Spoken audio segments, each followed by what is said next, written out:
Father എന്നെയും കൂട്ടി Vijayawada railway സ്റ്റേഷനിൽ വരികയും ഞാനിപ്പോൾ വരാമെന്ന് പറഞ്ഞ് എൻ്റെ ഫാദർ പോയി. വൈകുന്നേരമായി, സന്ധ്യയായി, രാത്രിയായി. ഫാദർ തിരിച്ചു വന്നില്ല. 2 ദിവസം കഴിയുമ്പോൾ ബോധം തെളിഞ്ഞപ്പോൾ എനിക്ക് കാണുന്നത് 4 വർഷം ഈ ഭൂമിയിൽ 2 കാലിലും നടന്ന ഞാൻ എൻ്റെ ഒരു കാല് നഷ്ടപ്പെട്ട ഒരവസ്ഥയാണ് ഞാൻ കാണുന്നത്. തമിഴ് ഭിക്ഷാടക സംഘം എന്നെ കൂടെ കൂട്ടി 2-3 ദിവസം അവർ ഭക്ഷണമൊക്കെ തന്നു. അത് കഴിഞ്ഞ് ഭിക്ഷയാചിക്കണം എന്നാവശ്യപ്പെട്ടപ്പോൾ ദൈവത്തിൻ്റെ കൃപ കൊണ്ട് ഞാൻ എങ്ങനെയോ അവരുടെ കണ്ണ് വെട്ടിച്ച് ട്രെയിൻ കയറി ഞാൻ കോഴിക്കോട് വന്ന് ഇറങ്ങുന്നു. സ്വന്തം അമ്മ നിന്നെ മറന്നാലും നിന്നെ ഞാൻ മറക്കില്ല, നിന്നെ ഞാൻ എൻ്റെ ഉള്ളം കയ്യിൽ രേഖപ്പെടുത്തിയിരിക്കുന്നു. അതായത് ദൈവം എപ്പോഴും നമ്മുടെ കൂടെയുള്ള ഒരു അനുഭവമാണ് എൻ്റെ ലൈഫിൽ ഉണ്ടായിട്ടുള്ളത്.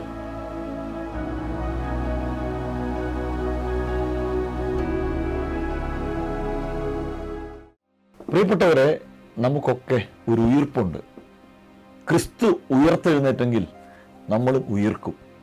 ജീവിതത്തിൻ്റെ ദുഃഖ ദുരിതങ്ങളിൽ നിന്ന് ഉയർത്തെഴുന്നേറ്റ പ്രസാദ് സാറിൻ്റെ ജീവിതാനുഭവമാണ് നമ്മൾ കാണാനായിട്ട് പോകുന്നത്. ഇത് കാണുമ്പോൾ ഉറപ്പായിട്ടും ഉദ്ധിതൻ നമ്മുടെയും ചില മൃതാവസ്ഥകളിൽ നിന്ന് ഉയർത്തെഴുന്നേൽക്കാൻ നമുക്ക് ബലം നൽകും. എൻ്റെ പേര് പ്രസാദ്. ഞാനിപ്പോൾ കണ്ണൂർ കൃഷ്ണമേനോൻ മെമ്മോറിയൽ ഗവൺമെൻറ് വനിതാ കോളേജിലെ എക്കണോമിക്സ് ഡിപ്പാർട്ട്മെൻറ്റിൽ അസിസ്റ്റൻ്റ് പ്രൊഫസറായിട്ട് വർക്ക് ചെയ്യുന്നു. എൻ്റെ വീട് എടൂരാണ്. ഭാര്യ 2 കുട്ടികളൊക്കെ ഉണ്ട്. മക്കൾ പഠിക്കുന്നു.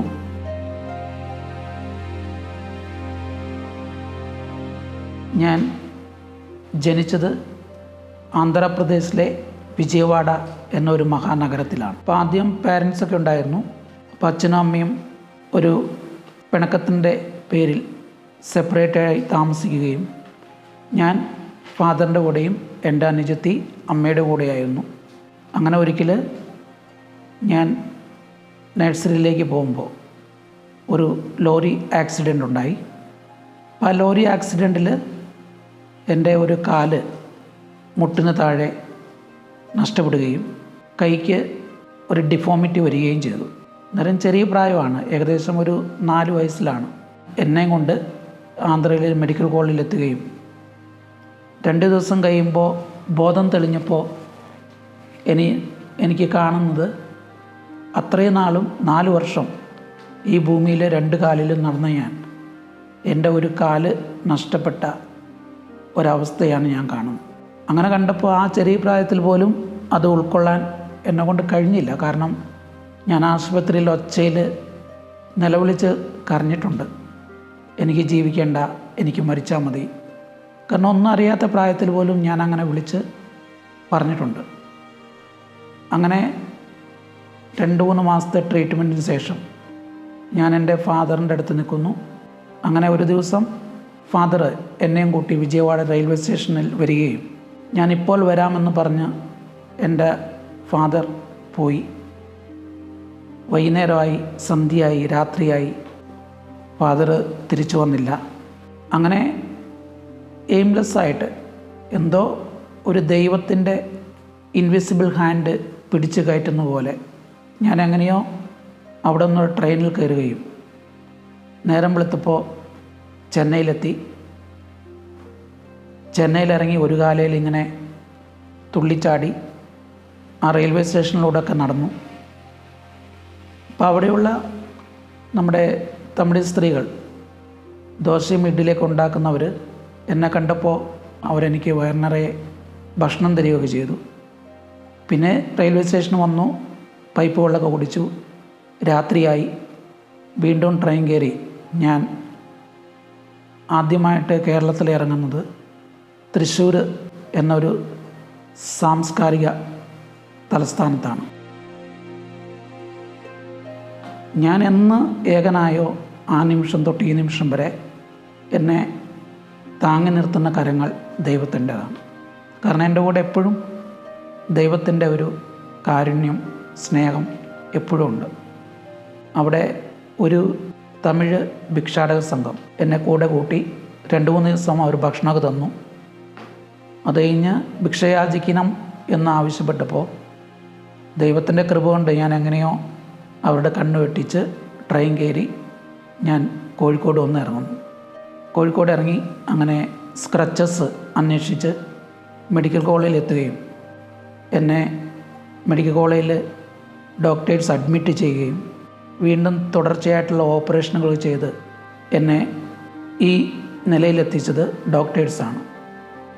അങ്ങനെ ഒരിക്കൽ ശ്രീകണ്ഠാപുരത്തെ ലത്തീഫ് ഡോക്ടർ നൈറ്റ് ഡ്യൂട്ടിക്ക് വേണ്ടി വാർഡിൽ വന്നപ്പോൾ എൻ്റെ കാര്യങ്ങൾ പറയുകയും ലത്തീഫ് ഡോക്ടർ 100% ആത്മാർത്ഥതയോടുകൂടി എന്നെ പഠിപ്പിക്കാൻ വേണ്ടി തീരുമാനിച്ചു.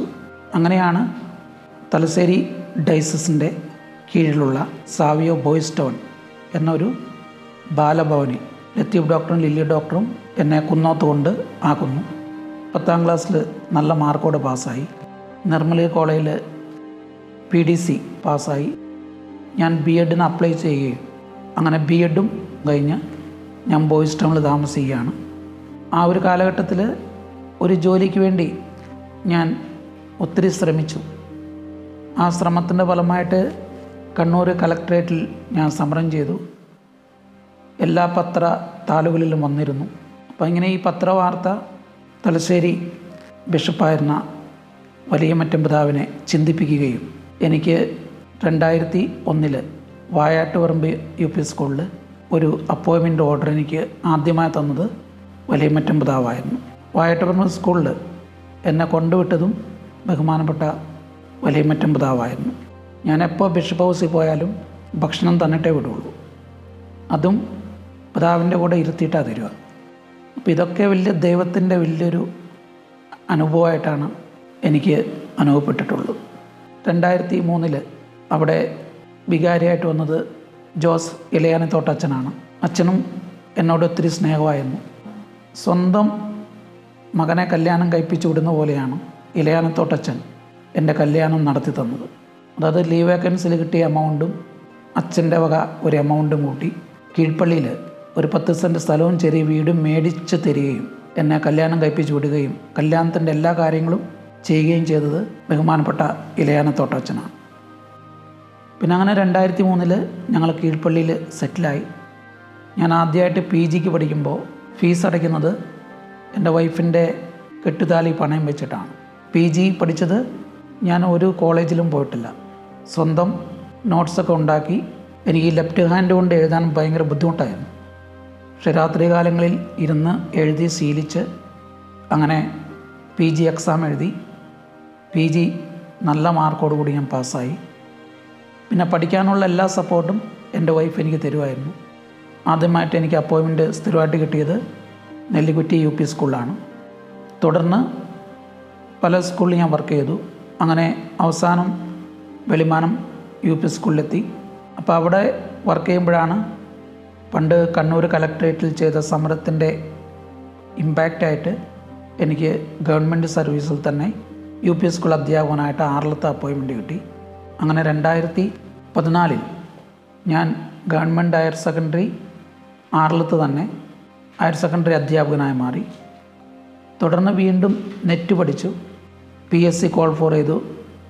അങ്ങനെ 2016 എനിക്ക് കണ്ണൂർ കൃഷ്ണമേനോൻ ഗവൺമെൻറ് വിമൻസ് കോളേജിൽ അസിസ്റ്റൻ്റ് പ്രൊഫസറായിട്ട് നിയമനം കിട്ടി.